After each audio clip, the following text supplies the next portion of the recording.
नमस्कार छात्रों, आज हम इस वीडियो में द्वंद्व समास पढ़ेंगे। इससे पहले की वीडियोस में आपने अव्ययी भाव एवं तत्पुरुष समास के विषय में जाना और आपको एक बार उसका रिकैप करवा दूं। अव्ययी भाव समास में पहला शब्द प्रधान होता है और तत्पुरुष समास में दूसरा पद, और आपको उनकी वीडियोस इसी वीडियो के डिस्क्रिप्शन में लिंक में मिल जाएंगी। आज हम द्वंद्व समास देखते हैं। अब जैसे अव्ययी भाव में पहला शब्द प्रधान हो गया और तत्पुरुष में दूसरा, द्वंद्व समास में दोनों ही शब्द प्रधान होते हैं। समास में हम देखते हैं ना कि बहुत एक या दो या तीन ऐसे शब्द जुड़ जाते हैं, ठीक है। तो इसमें दोनों शब्दों की प्रधानता होती है और इसके विग्रह में च का प्रयोग होता है। यानी जब हम शब्दों को स्प्लिट करते हैं तो हम च का प्रयोग करेंगे। यही इसकी टेक्निक है छात्रों, इसको आप याद रख लेना। द्वंद्व समास का विग्रह करते समय च का प्रयोग आपने करना है।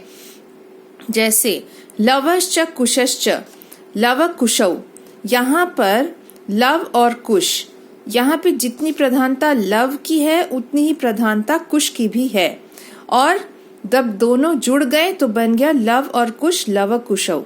द्वंद्व समास के दो रूप माने गए हैं, इतरेतर द्वंद्व और समाहार द्वंद्व। तो आपके सिलेबस में इस बार सिर्फ इतरेतर द्वंद्व ही आ रहा है। अब इसका क्या अर्थ है? इतरेतर द्वंद्व बहुत सिंपल है। इसमें दोनों पदों का अर्थ अलग अलग होता है, जैसे हमने अभी देखा ये उदाहरण। और समस्त पद में संख्या के अनुसार द्विवचन या बहुवचन होता है। यानी जब हम शब्दों को जोड़ देते हैं तो इसमें कितनी चीजें हैं, कितने व्यक्ति हैं, दो हैं तो उसके अनुसार यहाँ पर ओवरऑल वचन लगेगा। दो हैं तो द्विवचन, तीन है तो बहुवचन, तीन से ज्यादा है तो भी बहुवचन। एक तो हो ही नहीं सकता, द्वंद्व मतलब कम से कम दो तो होंगे, क्योंकि एक कलेक्शन, एक जोड़ा बताया जा रहा है, एक ग्रुप बताया जा रहा है। और लिंग परिवर्तन परवर्ती या उत्तरवर्ती पद के अनुसार होता है। यानी जैसे भी शब्द हैं, लव और कुश, अभी हम देखेंगे पार्वती परमेश्वर, तो हमारा जो लास्ट वाला शब्द है उसके अकॉर्डिंग यहाँ पर लिंग का प्रयोग होता है। तो आपने क्या क्या याद रखना है? दोनों ही शब्द इम्पॉर्टेंट होते हैं और जो संख्या होती है, कितने शब्द हैं उसके अकॉर्डिंग वचन का प्रयोग होता है, और लिंग कैसे लगता है, जो लास्ट वाला वर्ड है। अब एग्जाम्पल देखिए, पार्वती च परमेश्वरश्च, तो पार्वती और परमेश्वर स्त्रीलिंग शब्द, पुल्लिंग शब्द, पार्वती और परमेश्वर, तो पार्वती परमेश्वरौ, दो लोग हो गए इसीलिए द्विवचन, और सेकंड वाला वर्ड है पुल्लिंग, इसीलिए यहाँ पर पुल्लिंग द्विवचन है। रामश्च कृष्णश्च, राम और कृष्ण, राम कृष्णौ, दो लोग हो गए इसलिए द्विवचन।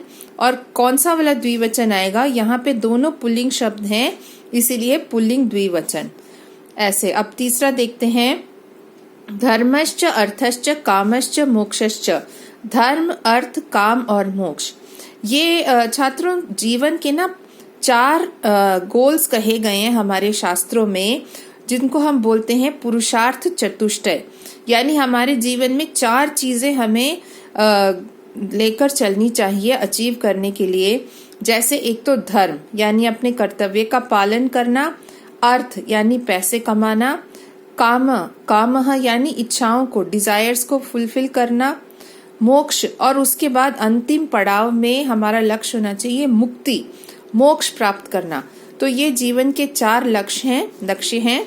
अब इनको हमने जब जोड़ दिया तो बन गया धर्मार्थ काम मोक्षः। सारे पुल्लिंग शब्द हैं इसीलिए पुल्लिंग ही एंड में आया है, और क्योंकि ये चार हैं, बहुवचन है तो बहुवचन का प्रयोग हुआ है। और एक चीज और आपको बताऊं, पहले भी बताई थी मैंने समास की वीडियो में, इवन समास के अंदर संधि होती है। देखो संधि का अर्थ क्या है? दो वर्णों का मेल, मात्राओं का मेल। तो अब ये देखिए, धर्मार्थ, धर्म और अर्थ, अ और अ जुड़कर धर्मार्थ बन गया, ये दीर्घ संधि हो गई यहाँ पर। सीता च रामश्च, सीता और राम, अब यहाँ पर स्त्रीलिंग शब्द और यहाँ पुल्लिंग शब्द, जैसे यहाँ था पार्वती परमेश्वरो, सीता रामौ, ये दो हैं इसीलिए यहाँ पे द्विवचन हो गया, और कौन से शब्द का लगेगा? जो पीछे है शब्द रामः, ये पुल्लिंग शब्द है तो उसके अकॉर्डिंग सीता रामौ।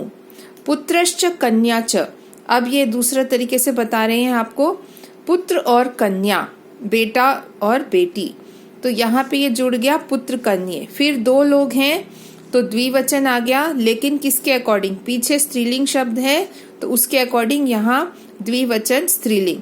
कन्या रूप कैसे चलते हैं? लता लते लताहा, बालिका बालिके बालिकाहा, कन्या कन्ये कन्याहा, तो द्विवचन।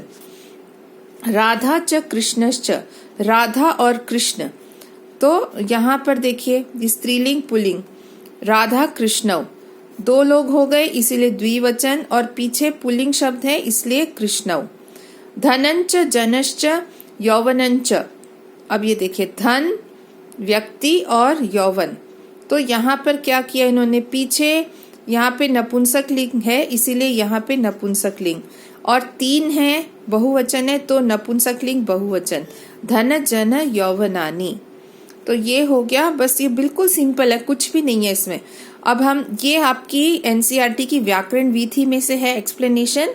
अब आइए हम देखें अभ्यासवान भव, जो आपकी दूसरी पुस्तक है एनसीईआरटी की, उसमें से कुछ उदाहरण और अभ्यास कर लेते हैं।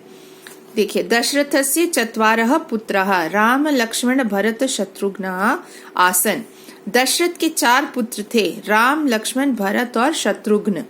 रामः च लक्ष्मणः च भरतः च शत्रुघ्नः च, 4 पुत्र थे ना, तो यहाँ पे सबको स्प्लिट करके बीच में च का प्रयोग कर दिया, और जब जोड़ दिया तो पुल्लिंग बहुवचन। राम लक्ष्मणो मिथिलाम अगच्छताम, राम और लक्ष्मण मिथिला गए, तो इसको कैसे स्प्लिट करेंगे? रामः च लक्ष्मणः च, तो ये दोनों पुल्लिंग शब्द हैं और ये पुल्लिंग द्विवचन। अब ये देखिए यहाँ पे दोनों चीजें समझाई हैं। मयूरी कुक्कुटौ संवदतः, मोर और मयूरी, मोरनी और कुक्कुटः, इसको वो सब मुर्गा, ये दोनों बात कर रहे हैं।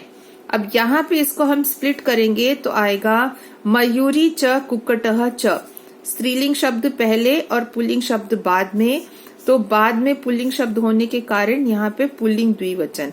इसी को दूसरी तरीके से लिखें अगर, कुक्कुट मयूर्यौ संवदतः, मुर्गा और मोरनी बात करते हैं, तो यहाँ पर पहले पुल्लिंग शब्द आ गया और बाद में स्त्रीलिंग शब्द है, तो उसके अकॉर्डिंग यहाँ पर स्त्रीलिंग का द्विवचन है। नदी के जैसे रूप चलते, नदी नद्यो नद्यः, तो ये द्विवचन हो गया। आइए अब हम कुछ और इसमें से अभ्यास देखते हैं। आपकी ये है अभ्यासवान भव, एनसीईआरटी की बुक में से आप जरूर सॉल्व करें सारे एग्जाम्पल्स, और जिस तरह से यहाँ पर दिया गया है वैसा ही आपका एग्जाम में पूछा जाता है। अब ये देखिए